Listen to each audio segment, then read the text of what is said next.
Polkadot has never competed to be the fastest blockchain or the cheapest place to transact. Instead, it was designed to solve a different problem: how multiple blockchains communicate, share security, and operate together without fragmenting liquidity or users.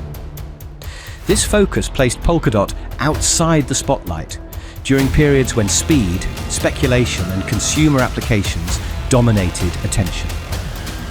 By January 2026, Polkadot remains one of the most debated infrastructure platforms, valued by developers, but often overlooked by investors. Welcome to the Crypto IQ. Today we're breaking down Polkadot's core design, examining parachains and shared security, evaluating developer adoption and ecosystem activity, and answering whether interoperability becomes a defining advantage in the next phase of crypto, or whether Polkadot's complexity has limited its ability to capture mindshare.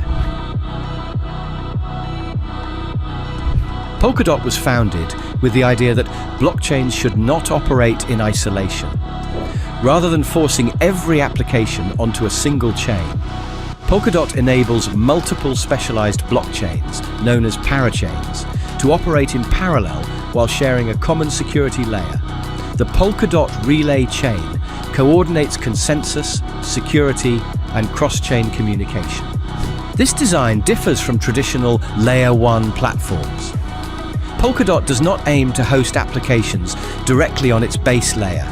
Instead, it provides infrastructure for application-specific chains that can optimize for particular use cases, such as finance, gaming, identity, or data availability. Parachains are central to Polkadot's architecture.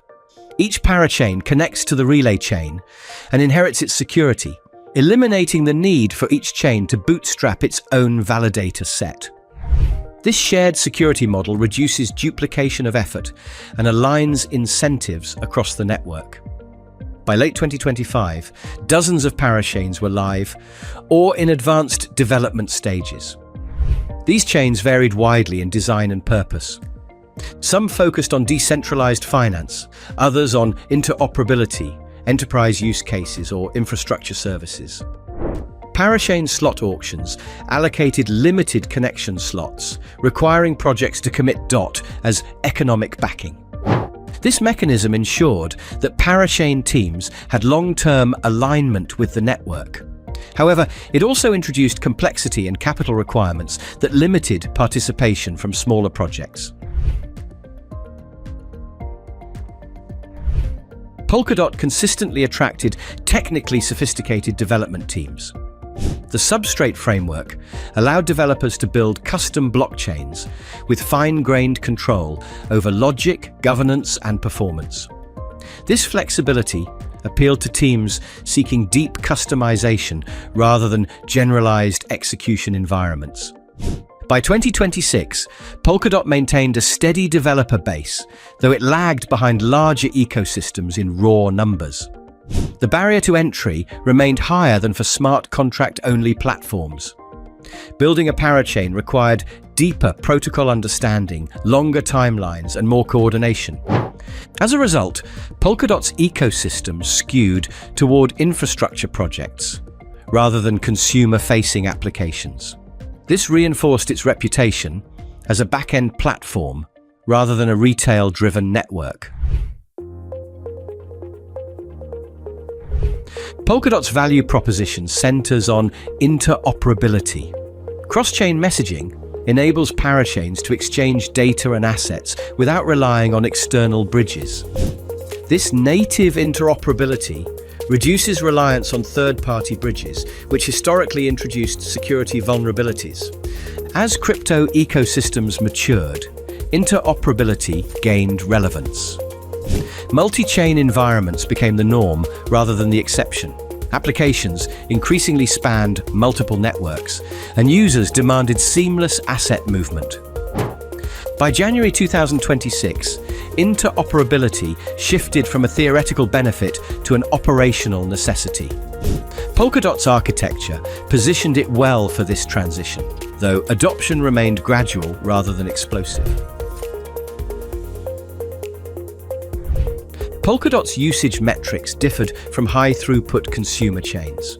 Transaction counts on the relay chain remained modest, reflecting its role as coordination infrastructure rather than an execution layer. Activity occurred primarily on parachains, each with distinct usage profiles. Some parachains demonstrated consistent activity and revenue generation. Others struggled to attract sustained usage beyond initial launches.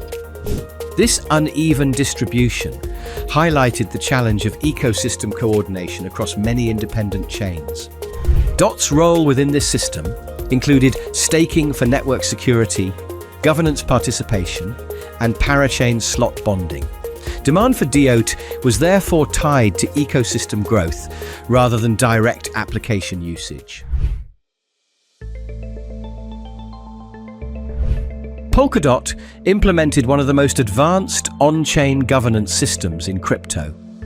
DOT holders could propose and vote on protocol changes, funding decisions, and upgrades.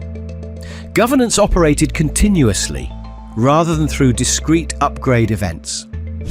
The Treasury funded ecosystem development, research, and grants. By 2026, significant capital had been distributed to support tooling, education, and Parachain teams. Governance participation remained high relative to many other networks, though voter turnout varied. This governance-first approach reinforced Polkadot's long-term orientation, but slowed decision-making compared to centrally coordinated platforms.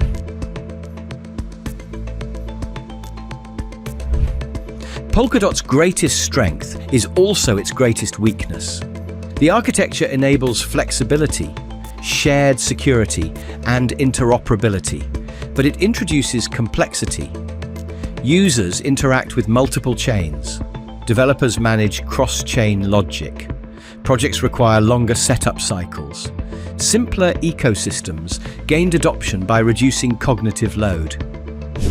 Polkadot required users and developers to understand more moving parts. This affected onboarding speed and mindshare, particularly during periods of rapid market expansion. By 2026, Polkadot faced a clear trade-off: maintain architectural rigor, or simplify interfaces to broaden adoption. Institutional interest in Polkadot focused primarily on infrastructure potential, rather than immediate yield or speculation. Enterprises evaluating blockchain solutions valued modularity, governance, and upgradability. Polkadot was often positioned as foundational plumbing rather than an application hub. This limited headline visibility, but aligned with long-term infrastructure narratives. DOT was viewed less as a speculative asset and more as a governance and security token within a broader system. Polkadot operates in a crowded landscape. Modular blockchain frameworks, roll-ups, and interoperability layers compete for similar use cases. Ethereum's roll-up ecosystem addressed interoperability through standardization rather than shared security. Other platforms pursued lighter-weight, cross-chain solutions. Polkadot's differentiation remains structural rather than experiential. Whether that matters depends on how the next cycle values back-end reliability versus front-end simplicity. By January 2026, Polkadot is no longer viewed as an experimental framework or a theoretical design. Its core architecture is live, the relay chain secures the network, on-chain governance operates continuously, and parachains function as independent blockchains within a shared security model. The technical foundation Polkadot set out to build now exists in production. At this stage, the central question is not feasibility, but relevance. The determining factor is whether interoperability becomes a dominant priority across the crypto ecosystem. As more blockchains, roll-ups, and application-specific networks come online, complexity increases rather than decreases. Users hold assets across multiple chains. Applications interact with multiple execution environments. infrastructure teams manage fragmented liquidity and security assumptions. In this environment, coordination becomes a real operational challenge rather than a theoretical one.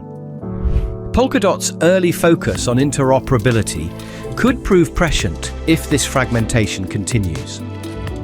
Its native cross-chain messaging and shared security model directly address problems that emerge as ecosystems scale horizontally. If developers and users increasingly demand seamless interaction across specialized chains, Polkadot's architecture aligns with those needs. However, an alternative path remains plausible. If the market consolidates around a smaller number of dominant execution environments, complexity may be abstracted away rather than embraced. In that scenario, users and developers may continue prioritizing simplicity, unified tooling, and familiar workflows over deep interoperability. Polkadot would then risk being underutilized relative to the ambition of its design.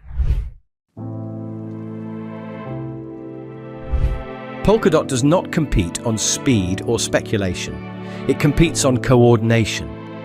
Its success depends on whether Web3 evolves into a network of specialized chains rather than monolithic platforms.